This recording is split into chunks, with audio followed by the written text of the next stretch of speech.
Hormuz উত্তেজনায় বিশ্ববাজারে তেলের দাম বেড়েছে। ইরানকে পৃথিবী থেকে নিশ্চিহ্ন করে দেওয়ার হুমকি ট্রাম্পের। ইউক্রেনে যুদ্ধবিরতি ঘোষণা রাশিয়ার।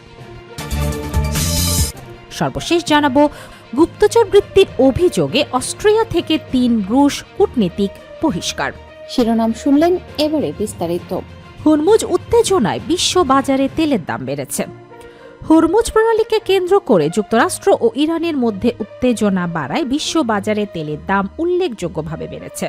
সোমবার 4 মে আন্তর্জাতিক বাজারে তেলের মানদণ্ড হিসাবে পরিচিত ব্রেন্ট ক্রুডের দাম প্রায় 6% বেড়ে প্রতি ব্যারেল $114.44 পৌঁছায়।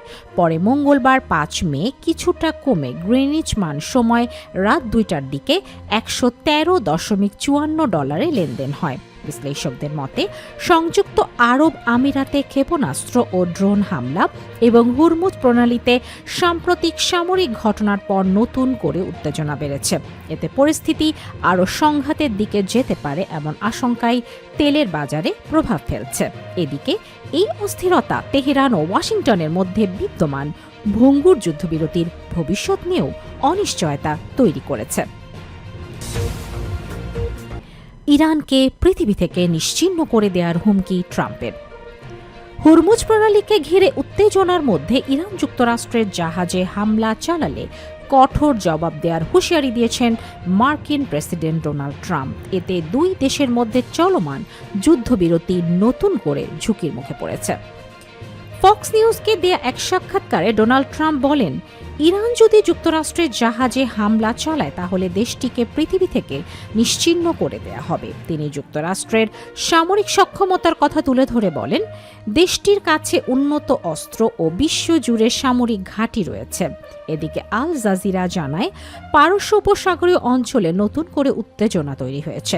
সোমবার ইরান সংযুক্ত আরব আমিরাতে হামলা চালানোর দাবি উঠেছে, আর যুক্তরাষ্ট্র জানিয়েছে তারা হুরমুজ প্রণালীর কাছে ইরানের 7টি নৌকা ডুবিয়েছে।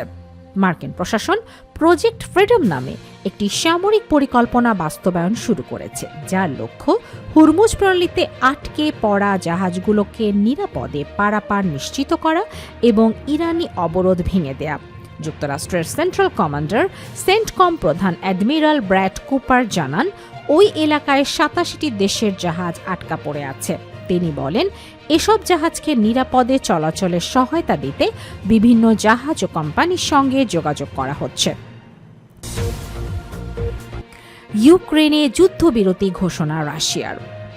দ্বিতীয় বিশ্বযুদ্ধের বিজয় বার্ষিকী উপলক্ষে ইউক্রেনের বিরুদ্ধে সাময়িক যুদ্ধবিরতির ঘোষণা দিয়েছে রাশিয়া। দেশটির প্রতিরক্ষা মন্ত্রণালয় জানিয়েছে, আগামী 8 ও 9 মে 48 ঘন্টার জন্য এই যুদ্ধবিরতি কার্যকর থাকবে। এই তথ্য জানিয়েছে আল জাজিরা। রাশিয়া জানায়, প্রতি বছর এই সময় তারা ঐতিহ্যগতভাবে দ্বিতীয় বিশ্বযুদ্ধের বিজয় দিবস পালন করে এবং মস্কোতে বড় সামরিক কুচকাওয়াজ অনুষ্ঠিত হয়। এই উপলক্ষে 2 দিনের এই যুদ্ধবিরতির সিদ্ধান্ত নেওয়া হয়েছে। তবে এই বিষয়ে এখনও আনুষ্ঠানিক কোনো প্রতিক্রিয়া জানায়নি ইউক্রেন। এদিকে ইউক্রেনের প্রেসিডেন্ট ভলোদিমির জেলেনস্কি সামাজিক যোগাযোগ মাধ্যমে বলেন, যুদ্ধবিরতি নিয়ে এখন পর্যন্ত তাদের কাছে কোনো আনুষ্ঠানিক অনুরোধ পৌঁছেনি। তিনি আরও বলেন, মানুষের জীবনে যে কোনো উৎসবের চেয়ে জীবন অনেক বেশি মূল্যবান। যুদ্ধ বন্ধে রাশিয়ার নেতৃত্বের বাস্তব পদক্ষেপ নেয়ার এখনই সময়। গুপ্তচর বৃত্তির অভিযোগে অস্ট্রিয়া থেকে 3 রুশ কূটনীতিক বহিষ্কার। গুপ্তচর বৃত্তির অভিযোগে ভিয়েনায় নিযুক্ত রাশিয়ার দূতাবাসের 3 কর্মীকে বহিষ্কার করেছে অস্ট্রিয়া। দেশটির কর্তৃপক্ষ জানিয়েছে, কূটনৈতিক স্থাপনাকে ব্যবহার করে গোয়েন্দা তৎপরতা চালানোর অভিযোগে এই পদক্ষেপ নেওয়া হয়েছে। আনাদোলু এজেন্সির এক প্রতিবেদনে বলা হয়, ভিয়েনায় রুশ কূটনৈতিক ভবনের ছাদে স্থাপিত সন্দেহজনক নজরদারি সরঞ্জাম নিয়ে তদন্তের পরে সিদ্ধান্ত নেওয়া হয়। ধারণা করা হচ্ছে, এসব সরঞ্জাম আন্তর্জাতিক সংস্থাগুলোর স্যাটেলাইট যোগাযোগে আড়ি পাতার কাজে ব্যবহৃত হতে পারে। কর্তৃপক্ষ জানায়, অভিযুক্ত 3 জন এই কর্মকাণ্ডের সঙ্গে জড়িত বলে সন্দেহ করা হচ্ছে। তাদের বিরুদ্ধে আইনি ব্যবস্থা নিতে কূটনৈতিক দায়মুক্তি প্রত্যাহারের অনুরোধ জানানো হলেও মস্কো নির্ধারিত সময়ের মধ্যে কোনো সাড়া দেয়নি। পরবর্তীতে তাদের পার্সোনা নন গ্র্যাটা অবাঞ্ছিত ঘোষণা করা হয় এবং তারা ইতোমধ্যেই অস্ট্রিয়া ত্যাগ করেছেন।